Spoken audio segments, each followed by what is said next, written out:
கருணாநிதியுடைய மகன் ஆன்றோ, மருமகள் மாற்றினான்.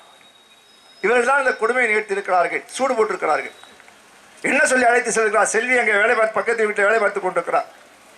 எனக்கு ஒரு மகள் இருக்கிறார், அவள் +2 பாஸ் பண்ணியிருக்கிறார். +2 பாஸ் பண்ணியிருக்கிற என்னுடைய மகள் டாக்டருக்கு படிக்க வேண்டும் என்று எண்ணுகிறார். டாக்டருக்கு படிக்க வைக்க வேண்டும் என்று அவர் சொல்லிக் கொண்டிருந்த பொழுது, இங்கே அழைச்சிட்டு வாங்க, கொஞ்ச நாள் எங்கள் வீட்டில் வேலை பார்க்கட்டும், அப்படியே படிக்க வைக்கிறோம், டாக்டருக்கும் படிக்க வைக்கிறோம், எங்கள் வீட்டையும் கவனித்ததாக இருக்கட்டும் என 2 பேரும், கணவனும் மனைவியும் ஆண்ட்ரோவும் மார்ட்டினாவும் கேட்கிறார்கள்.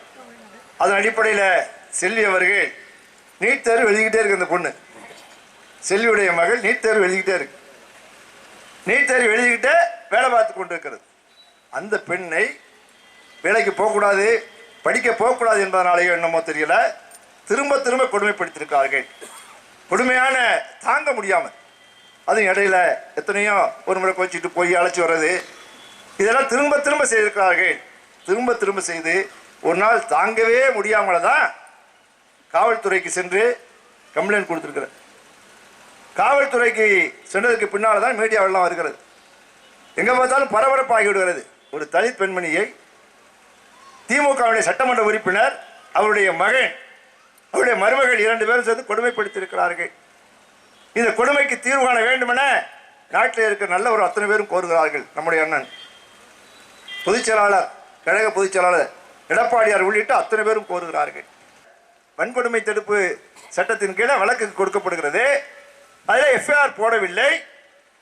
நம்ம அண்ணன் எடப்பாடியார் அவர்கள் ஆர்ப்பாட்டத்தை அறிவித்ததற்கு பின்னாலேயே தான் கைது செய்யப்பட்டிருக்கிறார்.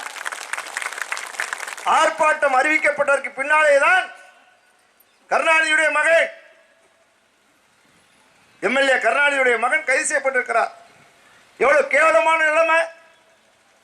டீம் போட்டிருக்காங்களாம். அவங்க 2 பேரையும் 2 நாளை இப்படி சொல்லிட்டு இருந்தாங்க, டீம் போட்டிருக்கிறோம், தேடுகிறோம். அவங்க பதில் சொன்ன பதிலை மறுபடியும் மீடியாவில் கசிய விடுறது, இது போன்ற நிகழ்ச்சிகளில் ஈடுபட்டு கொண்டிருந்தார்கள். TV reporter, news 7 TV report தான் இங்கே எடுத்துட்டு இருக்காங்களே, அதை போன்ற நியூஸ் 7 டிவி ரிப்போர்ட்டர் வந்து போய் கம்ப்ளைண்ட் கொடுக்குறார். அந்த கம்ப்ளைண்டை பெற்றுக்கொண்டு எந்த விதமான நடவடிக்கையும் எடுக்காமல் அவரை தாக்குதல், கொலைவெறி தாக்குதல், இன்னும் கொஞ்சம் இருந்தா இறந்தே போயிருப்பார் என்ற நிலைக்கு அவர் சென்று விட்டார். இதுதான் இன்றைக்கு தமிழ்நாடு முழுவதும் சட்டம் ஒழுங்கு சீர்கட்டு இருக்கிறது.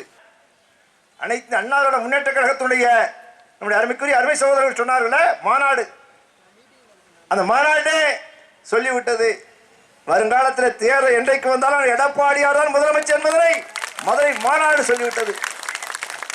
மதுரை மாநாடு சொல்லிவிட்டது. 15 லட்சம் பேர் அந்த மாநாட்டில் கூடியவர்கள் 15 லட்சம் பேர். சேலத்தில் அதுக்கு போட்டியாக ஒரு மாநாடு மகனை வைத்து போடுகிறார். இளைஞரின் மாநாடா, உரிமை மீட்கிற மாநாடா, உரிமையெல்லாம் விற்றவர்கள் இவர்.